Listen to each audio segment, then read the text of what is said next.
Hi అండి, welcome to crazy recipes. నేను మాద్రిని.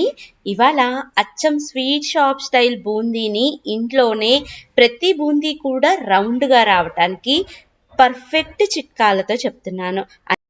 అన్నట్టు వీడియోని లైక్ చేయటం, షేర్ చేయటం, ఛానల్ని సబ్స్క్రైబ్ చేయటం మర్చిపోవద్దు. బూందీ కోసం మనం వెడల్పాటి బౌల్ని తీసుకొని దీంట్లోకి 1 కప్పు శనగపిండిని యాడ్ చేసుకుందాము. ఏ కప్పుతో అయితే శనగపిండిని తీసుకుంటామో దాంతోనే 3/4 కప్పు నుంచి 1 కప్పు దాకా నీళ్ళు అనేవి పడతాయండి. ఆ నీళ్లు మొత్తాన్ని కూడా కొంచెం కొంచెంగా యాడ్ చేసుకుంటూ పిండి కన్సిస్టెన్సీని అడ్జస్ట్ చేసుకోండి. ఎప్పుడైనా బూందీ పర్ఫెక్ట్గా రావాలి అంటే శనగపిండి అనేది చాలా ఇంపార్టెంట్ అండి. పిండి మాత్రం బాగా బీట్ చేసుకోవాలి. ఎంత ఎక్కువైతే మనం ఇలాగ తిప్పుతామో గెరట పెట్టి కానీ లేదా ఇలాగ విస్కర్ పెట్టి కానీ అప్పుడే మనకి పఫీగా పిండి అయింది, ప్రతి కూడా బాగా పొంగిద్ది. చూడండి, మనకి పిండి అంతా కలిసిపోయింది కదా. దీంట్లో మనం ఎలాంటి సోడా ఉప్పు కానీ ఉప్పు కానీ అస్సలకి వేయకూడదు. బూందీలోకి పొంగాలి అంటే ఒక 3 స్పూన్ల ఆయిల్ని యాడ్ చేసుకోండి. రిఫైండ్ ఆయిల్ని మాత్రమే వేయండి. ఈ నూనె కూడా పిండిలోకి బాగా మిక్స్ అయ్యేలాగా మిక్స్ చేసుకోండి. పిండి కన్సిస్టెన్సీ ఒక్కసారి చూపిస్తున్నాను చూడండి. ఈ విధంగా పోరింగ్ కన్సిస్టెన్సీ ఉండాలి. చాలా మంది బూందీ చేసేటప్పుడు దాంట్లో బియ్యపిండి వేస్తూ ఉంటారు, అలాగే కొంచెం బొంబాయి రవ్వ వేస్తూ ఉంటారు, లేదా సోడా ఉప్పు వేస్తూ ఉంటారు.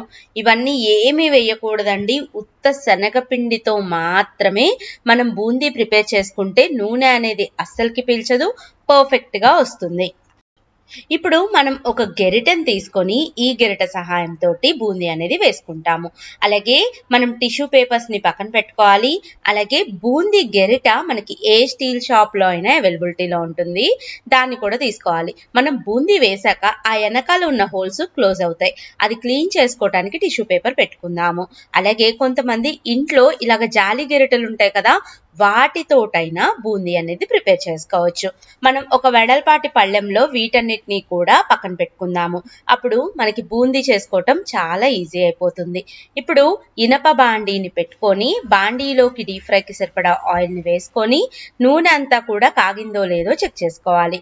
ఫస్ట్ బూందీ గెరిటతో చూపిస్తున్నాను. నూనె బాగా వేడవ్వాలండి.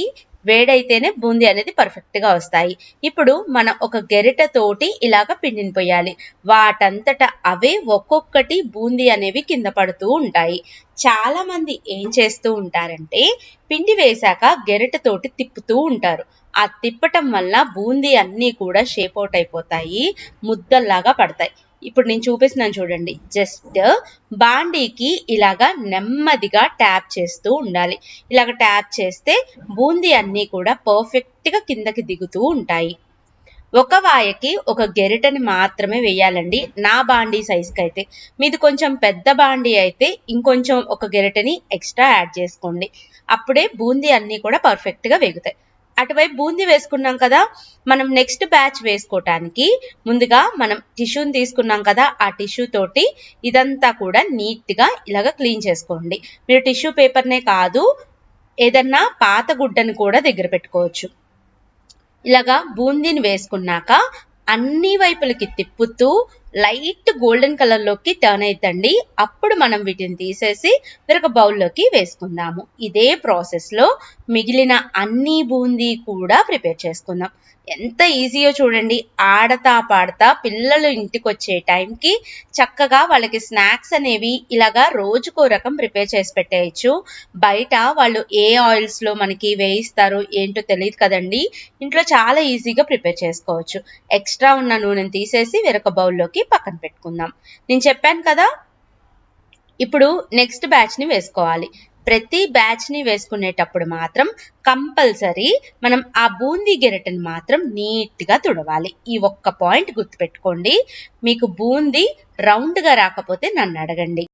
అక్క, మా ఇంట్లో బూందీ గెరిటలు లేవు కానీ నాకు బూందీ తినాలనిపిస్తుంది అనుకునే వాళ్ళకి ఈ చిట్కా అండి. దేవే గెరిటలు ఉంటాయి కదా, దేవే గెరిటల మీద కూడా సేమ్ ఇందాక చూపించాను కదా ప్రాసెస్, ఒక గెరిటెడు పిండి వేయండి.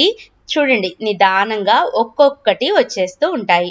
ఇందాకట్లాగే మరీ ఫోర్స్గా కొట్టద్దు, నిదానంగా ఇలాగా ట్యాప్ చేస్తూ ఉంటే ఇవి కూడా రౌండ్గా వస్తాయి. ఇది కూడా ఒక చిన్న చిట్కా అండి. ఇంట్లో ఉన్న వాటితోటే మనం ప్రిపేర్ చేసుకోవచ్చు.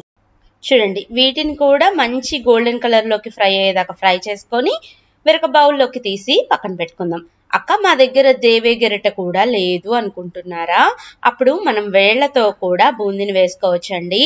పిండిని మనం వేళ్లల్లోకి ముంచుకొని నూనె పైకి పెట్టుకొని చేసుకోవాలండి. కాకపోతే ఇది బాగా ప్రాక్టీస్ ఉన్న వాళ్ళు మాత్రమే చేయండి, లేదా నూనె అనేది చింది పడుతుంది. జాగ్రత్తగా చేసుకోవాల్సిన ప్రాసెస్. చిన్నపిల్లలు ఎవరు పడితే వాళ్ళు మాత్రం అస్సలకి చేయొద్దు. చూడండి ఇలాగా పైకి పెట్టేసి ఒక్కొక్కటి మనం డ్రాప్ చేసుకుంటూ ఉండొచ్చు, కానీ ఇది డేంజరస్, అందరూ ట్రై చేయొద్దు. అసలుకి బూందీ ఎంత క్రిస్పీగా వచ్చాయి అంటే పర్ఫెక్ట్ షేపు వచ్చాయి, అలాగే క్రంచీగా కూడా వచ్చాయి. గుల్లగా ఉన్నాయండి. పళ్ళు లేని ముసలి వాళ్ళు కూడా ఈజీగా నమిలేటట్టున్నాయి. గుల్లగా చాలా అంటే చాలా టేస్టీగా ఉన్నాయి. ఇప్పుడు దీంట్లోకి నేను వెల్లుల్లిపాయ కారాన్ని డైరెక్ట్గా చల్లేస్తున్నాను. వెల్లుల్లిపాయ కారం అంటే ఏమీ లేదండి, 1 స్పూన్ ఉప్పు, అలాగే 1.5 స్పూన్ కారం, అలాగే 4 వెల్లుల్లిపాయ రెబ్బలు, కొంచెం జీలకర్ర వేసి చక్కగా మిక్సీలో గ్రైండ్ చేసుకోండి. అదేనండి వెల్లుల్లిపాయ కారం అంటే. ఇలాగా కొంచెం వేడిగా ఉన్నప్పుడే ఈ కారాన్ని బూందీ మొత్తానికి వేసి అన్ని వైపులకి తిప్పుతూ మంచిగా టాస్ చేసుకోండి. చాలా సింపుల్గా ఈజీగా ఇంట్లోనే బూందీని ప్రిపేర్ చేసేసుకోవచ్చు. ఈ బూందీతోటి మనం బోలెడు రెసిపీలు చేసుకోవచ్చు అండి. ముందు మన ఛానల్లో వస్తుంది. ట్రై చేయండి. ట్రై చేసి ఎలా కుదిరిందో కామెంట్ చేయటం మాత్రం అస్సలకి మర్చిపోవద్దు. Thank you for watching my video. Bye bye. Hi అండి, వెల్కమ్ టు క్రేజీ రెసిపీస్. నేను మీ మాదిరిని. ఇంట్లో దోశ పిండి, ఇడ్లీ పిండి నిండుకున్నా కానీ, లేదా అనుకోకుండా ఎవరైనా గెస్ట్లు వచ్చినా ఈ విధంగా మనం దోశల్ని అప్పటికప్పుడు సూపర్ క్రిస్పీగా వేయచ్చండి. అందరికీ చాలా అంటే చాలా బాగా నచ్చుతాయి. కరకరలాడుతూ హోటల్ స్టైల్లోనే ఉంటాయి. ఇవి టేస్టీయే కాదు, మనకి హెల్దీ కూడా. వీటిని ఎలా తయారు చేసుకోవాలో, ఏమేమి ఇంగ్రీడియంట్స్ కావాలో చూద్దామా? వెడల్పాటి బౌల్ని తీసుకోండి. బౌల్లోకి 1 కప్పు బియ్యం పిండిని యాడ్ చేసుకోండి. ఏదైతే కప్పుతో బియ్యం పిండిని తీసుకున్నామో అదే కప్పుతోటి 1 కప్పు గోధుమ పిండిని కూడా యాడ్ చేయండి. ఇప్పుడు దీంట్లోకి చిన్న ముక్కలుగా తరిగిన 1 ఉల్లిపాయ, అలాగే చిన్న ముక్కలుగా తరిగిన 2 పచ్చిమిరపకాయలని కూడా వేసుకోండి.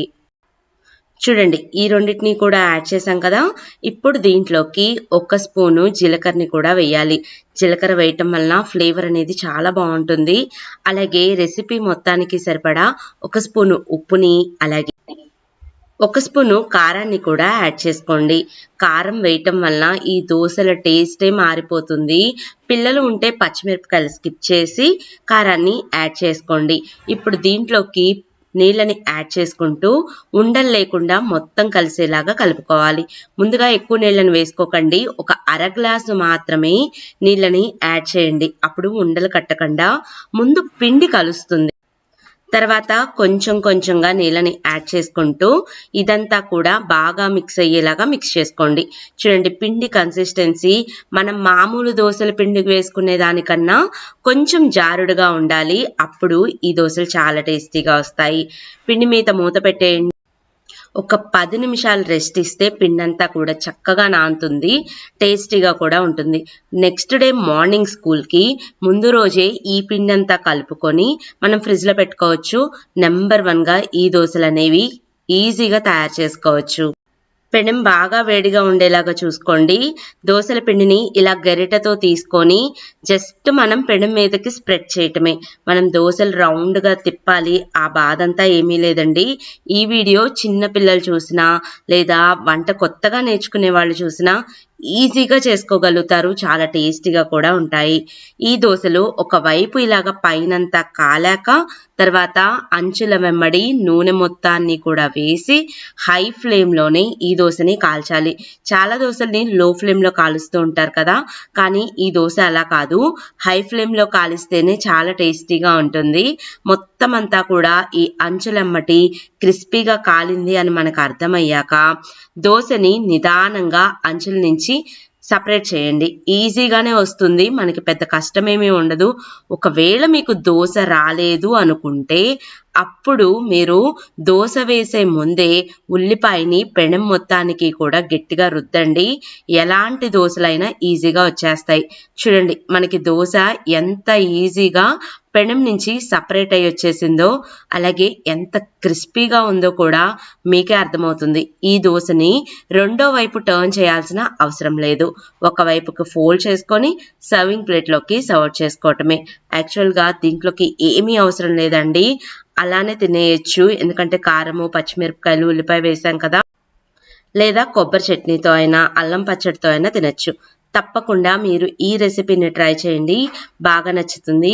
వీడియో నచ్చిందా అండి? అయితే లైక్ చేయటం, షేర్ చేయటం. క్రేజీ రెసిపీస్ని సబ్స్క్రైబ్ చేయకపోతే సబ్స్క్రైబ్ చేసుకోవటం కూడా అస్సలకి మర్చిపోవద్దు. Thank you for watching my videos.